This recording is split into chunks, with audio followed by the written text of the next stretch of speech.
Salutacions, saludos, benvinguts, bienvenidos al Sabien. Els parla el seu amic Ferran Prat.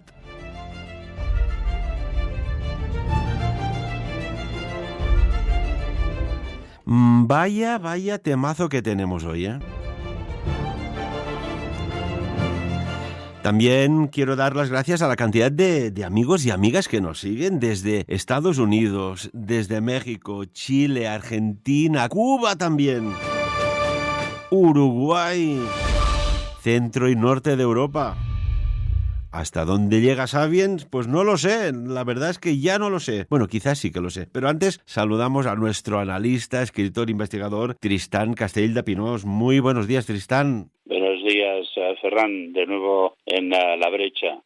Comentaba la cantidad de personas que nos escuchan y por ende los que también les llega todo lo que tú explicas. Y el otro día estaba mirando las IPs desde que nos siguen muchísimo por internet y me quedé perplejo de los lugares tan recónditos, pero recónditos del planeta que nos escuchan. Desde Oriente Medio, la India, China, Japón. Digo, ¿cómo puede ser, no? Bueno, pues es la magia de las telecomunicaciones y de la comunicación a través de internet, sin lugar a dudas, Tristán.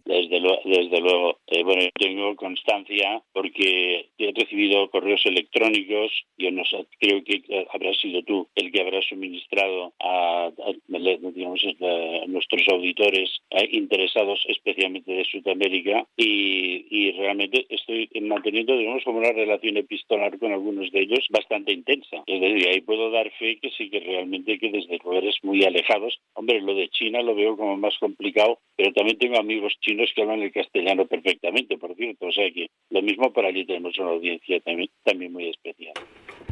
Pues tengo que decirte, Tristán, que mira, en estos momentos tenemos a alguien conectado desde la Polinesia francesa, desde Papelele, una isla perdida en medio del Océano Pacífico. Tenemos también a alguien que está desde los Estados Unidos, pero concretamente desde Hawái, Honolulu. Y tenemos, así para ir por el otro lado del planeta, desde la Federación Rusa, es decir, de Rusia, desde Krasnoyarsk. ¿Qué te parece? Muy bien, saludos a Putin ya de paso.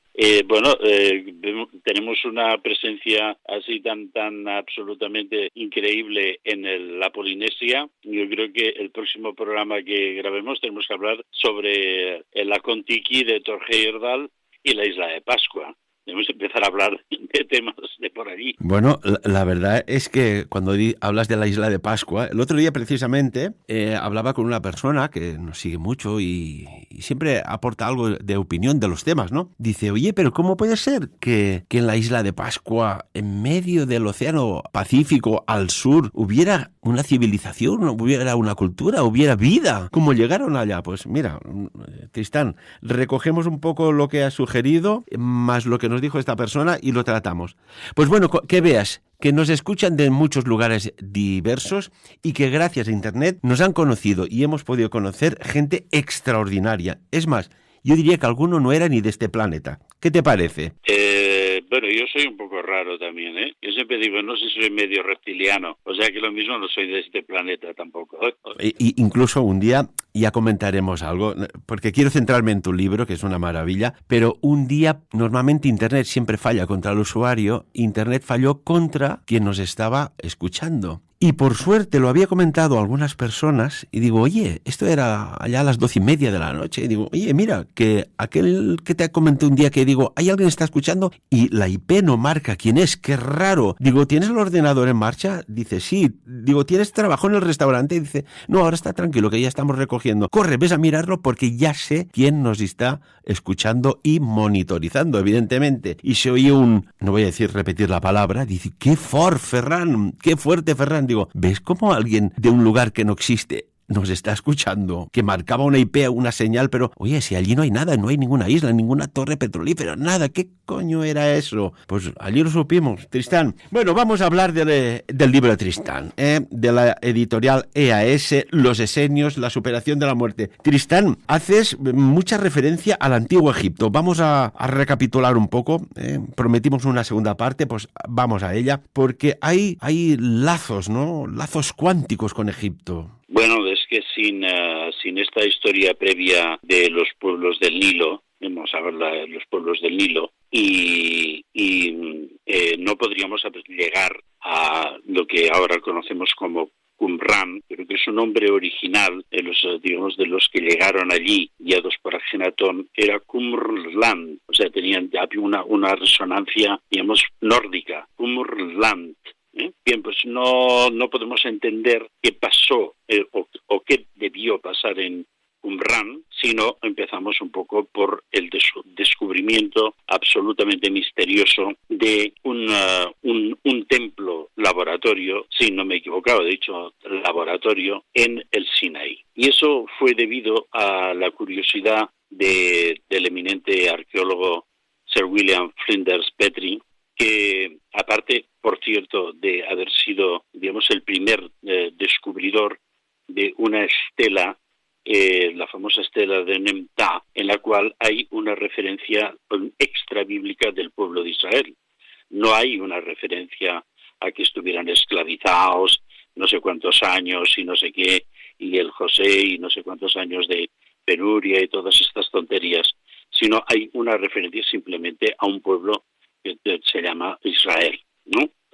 Y, por cierto, el tema de la estancia en Egipto, ya hemos comentado que hay severas dudas sobre el origen histórico de los relatos bíblicos. A mí me parece que es una transliteración a las tierras del Nilo de lo que ocurrió justamente también cerca de otros grandes ríos, el Tigris y el Éufrates, durante el tiempo en el que estos pueblos, digamos, muy sencillos, pueblos casi pastores, casi medio nómadas, de la zona de la occidente del Mar Muerto. Ya sabéis que Judea está pues en la parte inferior del Mar Muerto, tocando justamente a lo que habían sido los pueblos filisteos. Ashot, Ascalón, todos estos lugares, Gaza, que sale tanto en los noticiarios, ¿no? Y que está el tiempo que pasaron prisioneros cuando Nabucodonosor entonces destruyó de nuevo pues el famoso templo, y hablamos algo de ello en la charla anterior, y se los llevó a la zona del Tigris y el Éufrates, donde sí pasaron un montón de tiempo hasta que Ciro I los soltó y volvieron a su casa. Puede ser que este sea, digamos, el verdadero relato bíblico de los famosos 40 años vagando por el desierto. Pero creo que también, que tanto si hubieran salido desde Egipto como si salieron de Babilonia, las distancias no son como para pasarse 40 años de turismo dando vueltas por las arenas y las rocas calcinadas, ¿no? Entonces, este punto de conexión tan importante, y que yo creo que soy el primero que ha establecido un puente de conexión entre este monumento perdido en el Horeb, en el Sinaí, y esto que después aparece entre, digamos, la inmensidad del desierto que está cercano pues al Mar Muerto, que lo conocemos como el Shirbet Qumran, o sea, las ruinas de Qumran, que hay un puente de conexión. ¿Y ese puente de conexión cuál es? Pues una singularidad arquitectónica. Cuando Sir William Flinders Petrie, que aparte de sus extensas campañas en Egipto, en las que, por cierto, en muchas de ellas iba acompañado por su mujer Hilda. O sea, tenemos a la primera arqueóloga oficial casi al menos de la egiptología, ¿no? Una mujer muy inteligente y que acompañó a su marido en todas las campañas arqueológicas, ¿no? Pues él, en un momento determinado, pensó que en el relato de la Biblia, eso de la montañita donde Moisés recibió las tablas de la ley y tal, si era verdad, tenía que haber algún vestigio arqueológico. Y entonces empezó una campaña en el Sinaí. Entonces la zona, digamos, de las montañas del Sinaí, que están, digamos, en esta península, están entre el Mar Rojo y el Golfo de Aqaba. Son unas montañas realmente muy bonitas. En el libro publicó, parecido a Montserrat, publicó una fotografía de este macizo montañoso tan singular. Es muy curioso porque la idea esta de que volvemos un poco a toda la ficción esta bíblica de que los hebreos estaban ahí pobrecitos, esclavos en Egipto, y luego pues Moisés roba todo lo que puede de los templos y salen pitando, y entonces los ejércitos del faraón los persiguen y atraviesan el Mar Muerto por el Morro, y todo esto tiene un cierto sentido, incluso cuando hablemos de la diáspora o del exilio de Ajenatón, y todo empieza ahí, tiene un cierto sentido porque la zona esta del Mar Muerto, para acceder al Horeb y acceder al santuario, que después santuario laboratorio, realmente el camino más corto es atravesar el Mar Rojo. Y entonces después hablaremos un poco sobre este tema. Yo particularmente no creo que ni Moisés, ni Ajenatón, ni nadie tuviera el poder de separar las aguas y pasar tan tranquilos a la otra parte, pues el camino más corto realmente, especialmente teniendo en cuenta que si hubiera sido el caso de Ajenatón, la ciudad palacio que él erigió, que era Akhehatón, el ascenso de Atón, hoy conocido como Tel el Amarna, justamente está en línea recta con la zona montañosa del Sinaí, que está en el sur de la península del Sinaí. O sea, tenía un cierto sentido que hubieran atravesado el Mar Rojo o en embarcaciones o de alguna manera para acceder allí, cosa que no es lo que ocurrió. Bueno, pero volvamos. Permíteme una cosita. ¿Tú sabes que existe en el mundo de la física actual, la capacidad de poder, con una excitación de un campo electromagnético determinado, excitar las moléculas de agua y hacen como si fueran unos imanes de la misma polaridad que se repelen? Y se conoce como el efecto Moisés. Le pusieron el efecto Moisés y podría ser... Yo lanzo esas preguntas casi afirmativas que me gusta tanto, Tristán, de que un ingenio tecnológico pudiera en un momento dado generar un campo de tantos miles de Teslas que se excitaran las moléculas de agua y se separaran por el efecto Moisés de forma, podríamos decir, inducida por una inteligencia superior. Sin duda, lo que ocurrió en los éxodos, que tanto sí es el que hemos estudiado en todas las clases de religión, al menos los que fuimos a colegios religiosos y que nos machacaron con la historia, entre comillas, sagrada hasta ad nauseam, ¿no? Realmente en esos momentos había algún tipo de tecnología que yo particularmente no creo que esa tecnología se diera, digamos, en la parte oriental de lo que es ahora Palestina hasta el Tigris y el Éufrates. No veo una aparición de una tecnología tan superior como a la que desde luego de alguna forma nos han llegado vestigios en Egipto. Esos jets, que son unos pilares que dicen que son muy parecidos a un diseño de Nikola Tesla, las famosas bombillas gigantes que aparecen en los relieves del templo de Dendera, y todas esas cosas de alguna manera nos dan una pista de que esta gente manejaba algún tipo de energía antigravitatoria o una excitación a través del sonido, de frecuencias de sonido, de una cimática especial que podían hacer mover grandes masas de materia. Y claro, se ha especulado muchísimo de que los bloques de las pirámides fueron trasladados allí por un sistema antigravitacional. También se habla que Sácara fue construido de la misma forma. Hay, científicos que se han interesado muchísimo. Ya no es una teoría puramente conspiranoica al estilo, ¿me entiendes?, de Zecharia Sitchin, sino hay gente que realmente ha de alguna forma profundizado en la posibilidad de que todo eso ocurriera, que se pudiera de alguna forma activar una cierta antigravedad. Bueno, de hecho, ahora que mencionas la cimática, ya verás tú que acabaremos haciendo la tercera parte de esta entrevista, pero es que es así la vida, amigos y amigas. Tristán, tú sabes, yo recuerdo haber hecho un experimento de cimática. Teníamos una plancha metálica con diferentes instrumentos para darle como un roce, como, imaginemos una sierra de estas de metal que le das ras, ¿no?, al ángulo, genera un sonido, pero la ¿cómo decirlo? La sal, teníamos partículas de sal, se ordenaba, depende del sonido y de la fricción, de formas, oye, pero de formas preciosas y perfectas. O sea que, lo que dices tú, quizás hubo en un pasado una tecnología cimática, sonora, con sus frecuencias, que generaba un movimiento, no sé, de bloques, de piedras, ¿o no? Esto es apasionante, ¿eh? Hundieron las famosas murallas de Jericó, que por cierto, mi querido y comentado Israel Finkelstein dice que Jericó en aquel tiempo era un pueblo de pastores, por lo tanto no había murallas. Es decir, que las trompetas ya podían tocar todo el rato porque no había nada que hundir. Pero bueno, hay, digamos, en esos relatos legendarios hay un fondo de algunas ciencias perdidas. Y pues, sí, pudieron mover, o sí, por ejemplo, las famosas bloques de, digamos, de granito azul, que le llaman las rocas de Sarsen en Stonehenge, pues están a 200 kilómetros al norte. O sea, ¿cómo se pudieron llevar allí si no era por un sistema antigravitacional?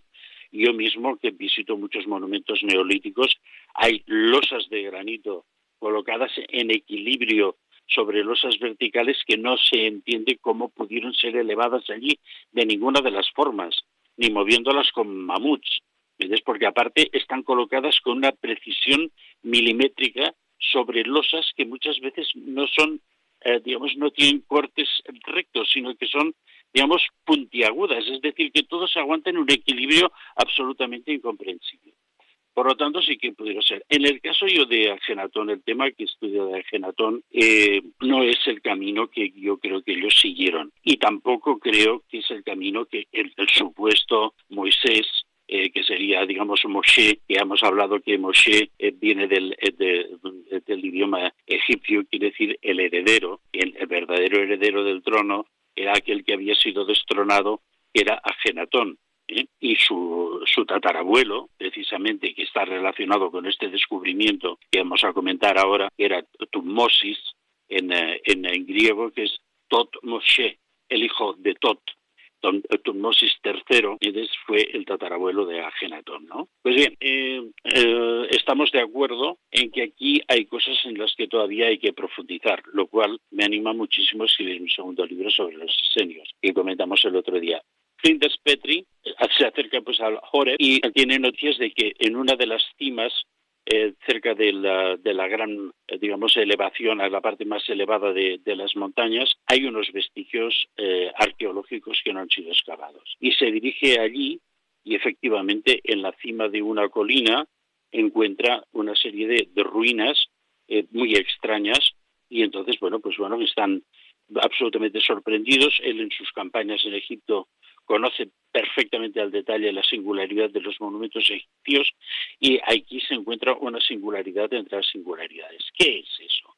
Porque de pronto en la cima de una montaña se encuentran como una serie de balsas que están construidas decreciendo, o sea, siguiendo un nivel cada vez más bajo y que además esas balsas no se sabe de dónde cogen, digamos, el líquido. No son, digamos, una lluvia intensa no sería suficiente como para llenar esas balsas. Se encuentra que cerca de esas balsas hay una serie de aljibes tallados en la roca de forma cuadrangular y otros de forma esférica, cilíndrica. No sabe qué es y empiezan a encontrar un polvo blanco muy fino en el interior de todos de los recovecos de estas balsas y de estos aljibes. ¿Y este polvo fino a qué atiende, Tristán? No saben nada de lo que es eso y además en aquella época en la que ya hemos comentado que el consumo de coca no estaba tan extendido, pues no sabían qué era eso. Entonces, pues claro, tocaban y lo aventaban y pensaron primero que era una ceniza, pero ¿una ceniza de qué? Si estás en medio de un desierto en el que apenas hay unos rastrojos, aparte de las famosas zarzas ardientes de la Biblia, ¿no? Pero hay que decir que no hay nada absolutamente que quemar, al menos a la vista, ¿no? Y entonces, claro, empiezan a hacerse preguntas. Muy cerca encuentran unas minas de cobre y algo más allá una explotación de turquesas. La turquesa también es una sal de cobre, a eso debe ese color azul intenso tan bonito, ¿no? También, es decir, cobre y cobre. Entonces él piensa, bueno, aquí lo mismo, había una fundición de cobre, porque también encuentran como una especie de algo que sugiere que es una especie de horno para fundir, ¿no? Y entonces, pues bueno, claro, hacen unas pruebas y claro, les da una especie de ceniza negra. Y por lo tanto, es que esto no puede ser del cobre, ¿esto qué es? Y bueno, pues además empiezan a encontrar unas estelas muy curiosas que no se repiten en otro lugar de Egipto, que tienen, aparte de las inscripciones, algunas de ellas muy curiosas, tienen digamos, una terminación en la parte, digamos, vertical, en la finalización de la parte vertical de la estela, de forma redondeada, como la típica imagen que se da a las tablas de la ley en la casi totalidad de la iconografía digamos, del Moisés inspirado en la cima del Sinaí. Entonces, además, excitado por encontrar esas estelas, digamos, en forma de tablas de la ley, pues ahora sigue absolutamente intentando encontrar una explicación a ese lugar, y ese lugar siguen excavando y al final, bueno, se encuentra, él mismo levanta un plano y hace que los dibujantes que los acompañaban normalmente a los arqueólogos en aquel tiempo, que había tan poca disponibilidad fotográfica, dibujara una especie, digamos, de elevación del plano de planta, que también lo publicó en mi libro para fundamentar esta teoría de conexión entre Sharabit al-Qadim, que es como se llama el lugar, que por cierto hay denominaciones que varían ligeramente. Sharabit al-Qadim quiere decir la montaña del sirviente, curioso, ¿no? Hemos de encontrar a ver qué relación, quién servía a quién, un sacerdote, ¿qué buscaban? O también se le llama en otros momentos Sharabit al-Hadir. Al-Hadir es siempre verde. ¿Y qué quiere decir siempre verde? El que vive siempre, el inmortal. Y entonces ese polvito blanco sigue sin encontrar ningún tipo de explicación. Siguen las excavaciones. En las excavaciones se encuentran algunas cosas interesantes, entre ellas un busto de la madre de Ajenatón. Y aquí es donde vamos a conectar con el exilio de Ajenatón. Y entonces, incomprensiblemente, en aquella zona perdida del desierto de la península del Sinaí, aparece un busto, el único busto reconocible es la de la madre de Ajenatón Ti, y entonces se queda absolutamente metido a cuadros, dice, aquí, ¿qué es lo que hay? Él termina las excavaciones, pone en relieve, encuentran en una especie de excavación, en una cueva, templo de la diosa Hathor. Ya sabéis que la diosa Hathor se representa o por un bovino con el disco solar entre los cuernos, y muchas veces con, digamos, una mujer femenina dotada de unos prominentes cuernos y que también con el disco solar, ¿no? Y esto también podría estar relacionado con el relato de Moisés, la adoración del becerro de oro. ¿Y qué hace Moisés cuando baja del Sinaí y se encuentra a su pueblo adorando un becerro de oro? O sea, estamos encontrando un lugar que tiene una cierta relación con la leyenda, vamos a llamarle la leyenda bíblica, para sacarle, digamos, la contundencia histórica. Y entonces, ¿qué es lo que hace ese supuesto Moshe o Moisés cuando baja del Sinaí? Hace fundir la estatua de oro, la convierte en un pueblo blanco y la mezcla con agua y se la da a beber a su pueblo, como un superalimento. Ojito, que estamos entrando ya a niveles fantásticos de alquimia en estado puro, ¿verdad? Exacto. Aquí tenemos el origen del maná y aquí tenemos el origen del oro monoatómico.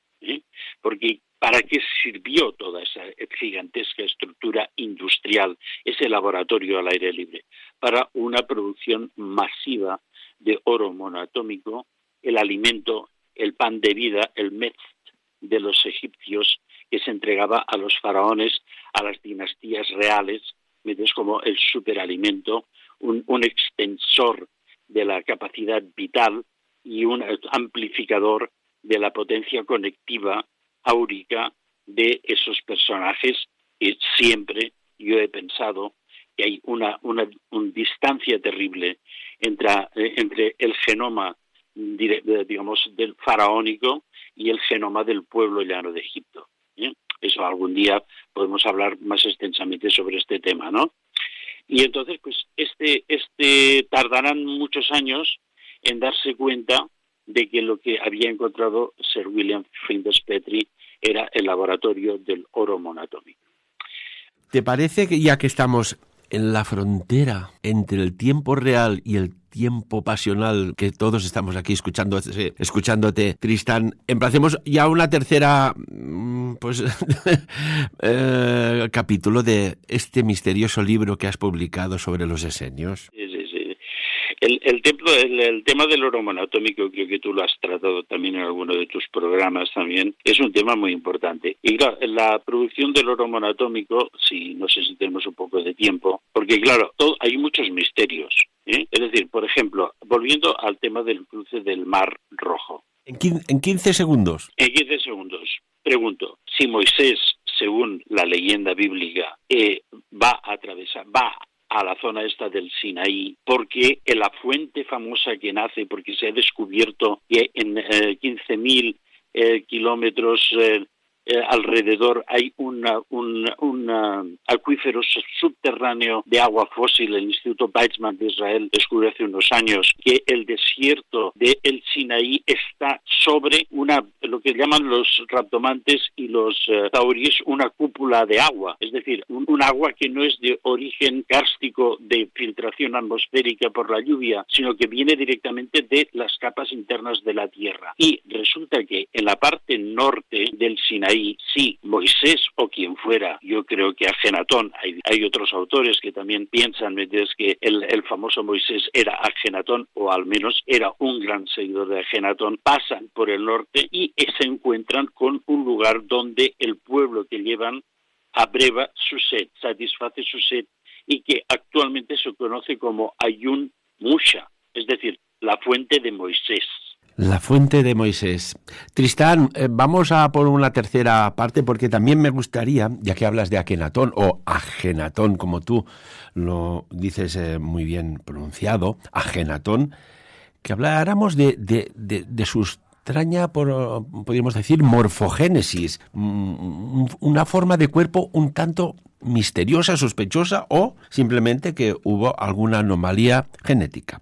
¿Te parece? Hablaremos del mundo genético en los faraones. Es un genoma que de alguna forma puede ser excitado o puede ser dejado en estado latente durmiente. Y para ser excitado necesita entrar en una máquina de piedra especial. Entonces seguiremos hablando de todo esto. Tristán, como siempre, muchísimas gracias. A ti por darme tu confianza y tu tiempo. Y amigos y amigas, qué maravilloso, ¿eh? Lo volveremos a tener, porque este tema es quizás uno de los temas, de los misterios de la historia. No podemos saber dónde vamos si no sabemos de dónde venimos, ¿verdad? Como siempre, de lo dicho aquí, que cada uno saque sus propias conclusiones.